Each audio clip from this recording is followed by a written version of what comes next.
what a second week of the season. Unfortunately, it didn't go as planned for the Packers, but more on that later. Of course, the main attraction for week 2 was the official return of football to Los Angeles. The Rams had their home opener on this week. First game in LA since 1994, and as expected, it was a raucous sellout crowd, 90,000 plus attending the Rams game against the Seahawks in LA. And it was a crazy game. It was a good game for a game with no touchdowns. The final score was the Rams winning 9-3. And of course, I have to talk about Pete Carroll. I swear, Pete Carroll has to be the biggest crybaby coach in the NFL. He has to be. Every single time he was crying about something. And what boggles my mind is the refs help him all the time. How the refs got him that Super Bowl. Come on. Let's face it. It was Seattle and Denver. You honestly think in a fairly officiated game, Seattle would blow out Peyton Manning? Absolutely not. And all the time, and his fits were so egregious. He actually bumped into one of his receivers. Somebody needs to put a muzzle on him. Okay. All he does is just go all over the place crying. If anybody has a right to complain about calls, it's guys like Mike McCarthy, Mike Tomlin. You know, the coaches of teams referees have vendettas against. But that's another story. By the way, that had nothing to do with this week. Again, more on that later. So yeah, the Rams are 1-1, but have yet to score a touchdown.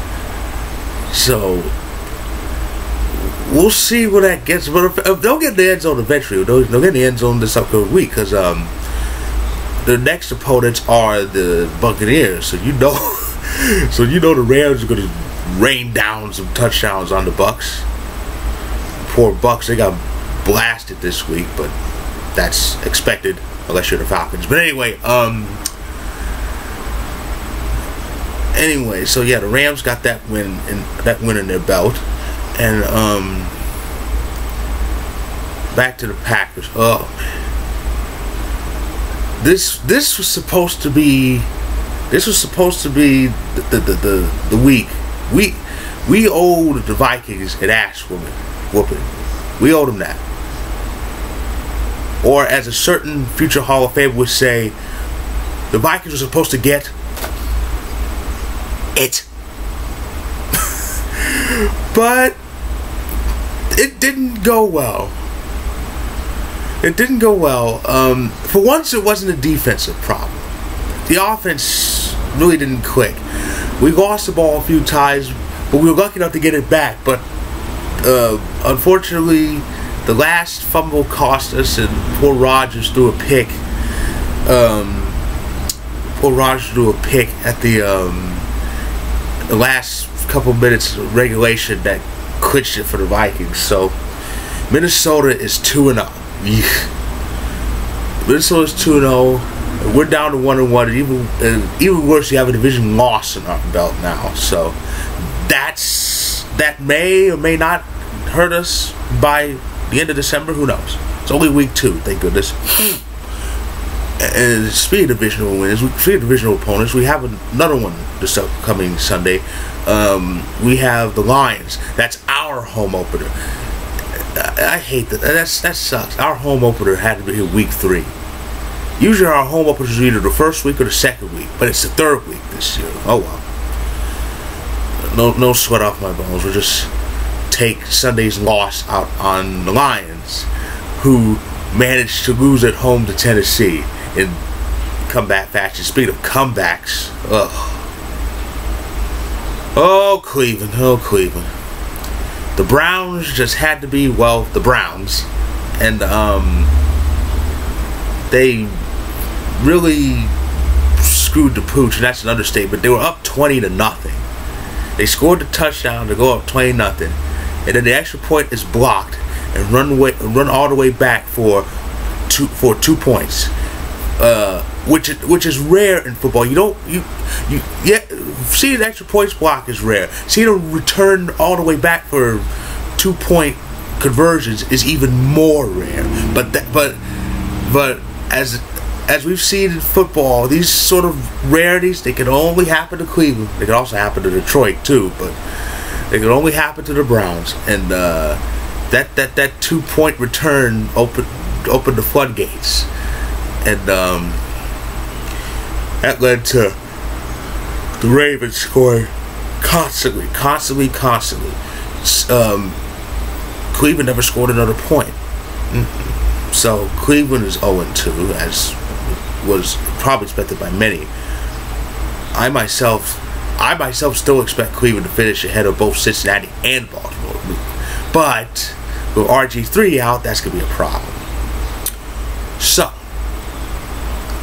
what is in store for Week 3? Well, like I said, Green Bay's home opener is against the Lions. The Rams play the Buccaneers. Pittsburgh and Philly, they go at it. The Steelers and the Eagles. Here's a trivial note. For any football historians. Of course, there was a period of time, I think in what was it, the 50s or the 60s, that the Eagles and Steelers got together and formed a team known as the Steagles. Maybe because I think it was it might have been during World War II. Some of the players were off fighting the good fight during those years. So those two teams got together and formed the Steagles for a brief period of time. So yeah, there's a fun fact for the week. And so anyway, Week 3 begins tomorrow with the Bradyless Patriots at home against Houston. Both teams are 2-0. Should be a good game. And the Sunday night game is Bears and Cowboys. The Bears are 0-2 because of Cutler, of course. And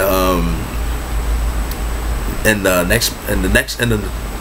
next Monday game is the Falcons and the Saints. Nice NFC South battle.